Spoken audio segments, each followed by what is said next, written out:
Kamis, 30 Januari. Tunjukkan belas kasihan.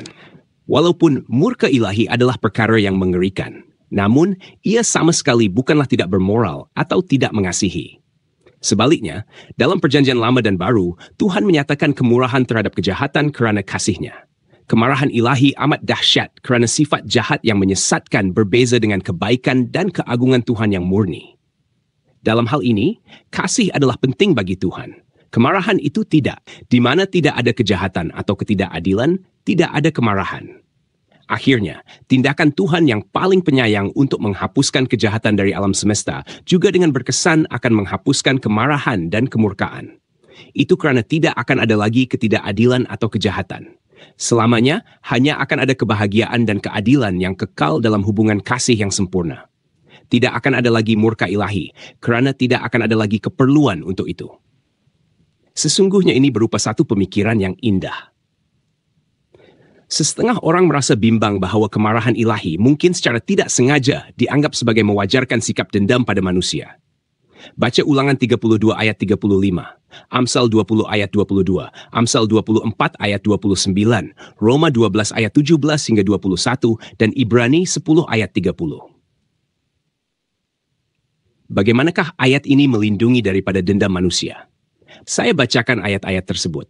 Ulangan 32 ayat 35. Hak kulah dendam dan pembalasan pada waktu kaki mereka goyang, sebab hari bencana bagi mereka telah dekat, akan segera datang apa yang telah disediakan bagi mereka. Amsal 20 ayat 22. Janganlah engkau berkata, aku akan membalas kejahatan. Nantikanlah Tuhan, ia akan menyelamatkan engkau. Amsal 24 ayat 29. Janganlah berkata, sebagaimana ia memperlakukan aku, demikian kuperlakukan dia. Aku membalas orang menurut perbuatannya. Roma 12 ayat 17 hingga 21. Janganlah membalas kejahatan dengan kejahatan. Lakukanlah apa yang baik bagi semua orang, sedapat-dapatnya. Kalau hal itu bergantung padamu, hiduplah dalam perdamaian dengan semua orang. Saudara-saudaraku yang kekasih, janganlah kamu sendiri menuntut pembalasan, tetapi berilah tempat kepada murka Allah, sebab ada tertulis, pembalasan itu adalah hakku. Akulah yang akan menuntut pembalasan, firman Tuhan. Tetapi jika seterumu lapar, berilah dia makan. Jika ia haus, berilah dia minum.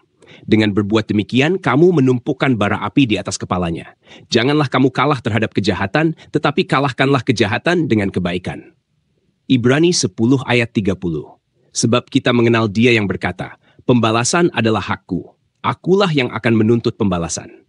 Dan lagi, Tuhan akan menghakimi umatnya.